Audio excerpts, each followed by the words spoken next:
Outre ces travaux, l'exigence de reddition des comptes a été étendue aux nombreux chantiers payés non achevés,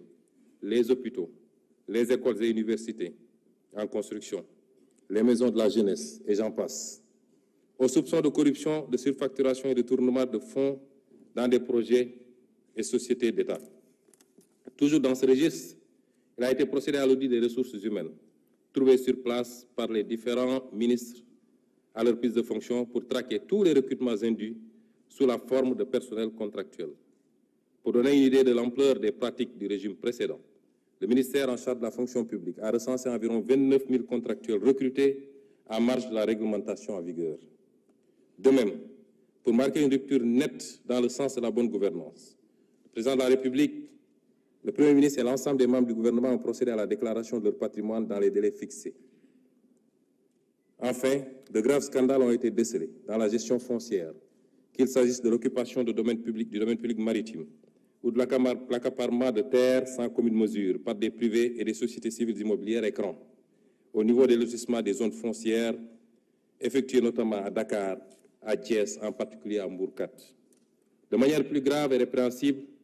il est à noter de la prévarication et de la privatisation du patrimoine foncier et bâti de l'État. Pour rester dans ce registre de la bonne gouvernance, je voudrais également évoquer les avancées majeures enregistrées dans l'administration de la justice, dont le fonctionnement a été notablement instrumentalisé par le régime sortant. Une des réalisations majeures dans ce domaine au cours des 8 derniers mois a été l'organisation des assises de la justice avec la participation inclusive des citoyens. Les autres réalisations ou initiatives lancées ont trait à la protection des lanceurs d'alerte, la modernisation de l'administration pénitentiaire et la prise en charge judiciaire des dossiers des victimes de la période préélectorale. À cet effet, en plus de l'inscription budgétaire de crédits destinés aux victimes, il sera proposé à votre auguste Assemblée, dans les semaines à venir, un projet de loi rapportant la loi d'amnistie votée le 6 mars 2024 par la précédente législature. Pour que toute la lumière soit enfin faite et les responsabilités établies,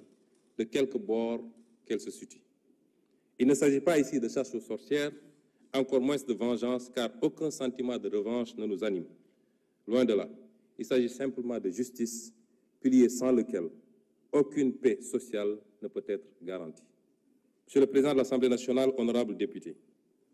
la vision d'un Sénégal souverain a été prise en charge dès la formation du gouvernement, avec notamment l'exigence de défendre en tout premier lieu les intérêts du Sénégal et de ne plus jamais nous laisser dicter notre conduite dans la gestion des affaires publiques et la défense du citoyen sénégalais. Il en est pour preuve les positions ouvertement affichées par M. le Président de la République dans les instances internationales, que ce soit à la tribune des Nations Unies, au Forum mondial pour la souveraineté et l'innovation vaccinale, au sommet des Jeux olympiques du développement durable, aux réunions de l'Organisation de la coopération islamique. Nous militons pour un rééquilibrage de la gouvernance mondiale et le respect des valeurs universelles de paix et de droits de l'homme, en particulier la fin du génocide à Gaza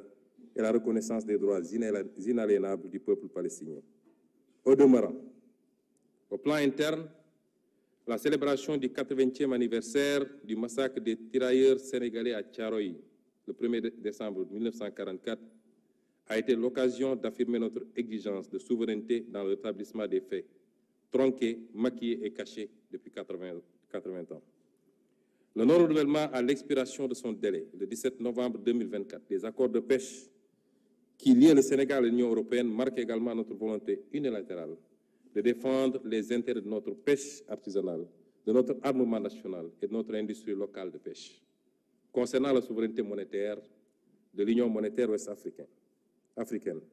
notre gouvernement a eu des échanges avec la BCEAO sur l'état et les perspectives de mise en œuvre de la réforme du franc CFA. S'agissant de la souveraineté en matière de défense, le président de la République a annoncé la fermeture prochaine des bases militaires étrangères au Sénégal. De toutes les bases militaires au Sénégal. Enfin, pour ce qui est de la politique étrangère du Sénégal, de nouvelles bases ont été jetées, à savoir le retour à l'orthodoxie dans la représentation diplomatique sénégalaise à l'étranger, avec l'accréditation de diplomates de carrière ainsi que le focus mis sur le renforcement des liens de coopération avec les pays africains. Monsieur le Président de l'Assemblée nationale, honorables députés, le renouveau du Sénégal au plan intérieur et extérieur ne peut réussir sans une administration publique efficace et dotée d'éthique et de déontologie, ainsi que des sociétés publiques et parapubliques régies par une stricte gouvernance financière. Cela a été martelé par le Président de la République et suivi d'actions. À l'issue du premier Conseil des ministres, avec sa lettre du 8 avril 2024, transmise individuellement à chaque agent de l'État pour les inviter à la droiture, la probité et l'exemplarité, toujours au travers des principes du Jubal et du Jubbanti. Nous avons écouté et compris, Monsieur le Président de l'Assemblée nationale, honorables députés, la demande citoyenne pour une meilleure gouvernance du pays. Mais nous avons également accordé une priorité au cours des 8 derniers mois à la demande sociale des Sénégalais qui veulent une meilleure qualité de vie. À cet égard, nous nous sommes attaqués à la vie chère en mettant en place, dès le mois de juin 2024, dans un contexte de finances publiques en détresse, des mesures de réduction des prix de denrées de première nécessité. Concernant le coût du carburant et de l'électricité, les mesures utiles ont été prises pour le rétablissement de l'orthodoxie dans la passation des marchés d'approvisionnement en hydrocarbures et la diversification de leurs sources. S'agissant du cadre de vie des Sénégalais, notre gouvernement a engagé depuis le mois d'avril de fortes initiatives pour la gestion des inondations et les crues, pour le fonctionnement régulier du ramassage des ordures par l'appurement des arriérés.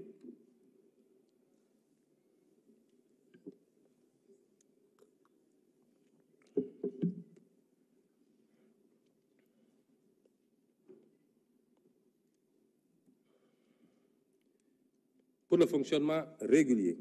du ramassage des ordures par l'appurement des arriérés de paiement dus par la SONAGED aux concessionnaires et pour l'organisation mensuelle d'une journée Setal Suñu Réew, s'agissant en particulier de la gestion des inondations et des crues. Des sommes conséquentes ont été dégagées pour faire face, nous amenant à demander un audit du programme décennal de gestion des inondations et du programme d'assainissement des 10 villes qui ont englouti respectivement 285 milliards de francs CFA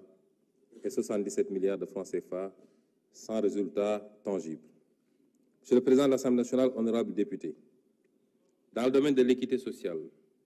préoccupation prioritaire pour le gouvernement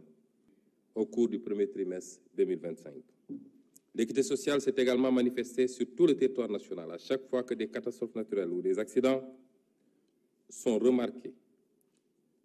par des appuis financiers et en nature, notamment à la suite des inondations, des crues des fleuves Sénégal et Gambie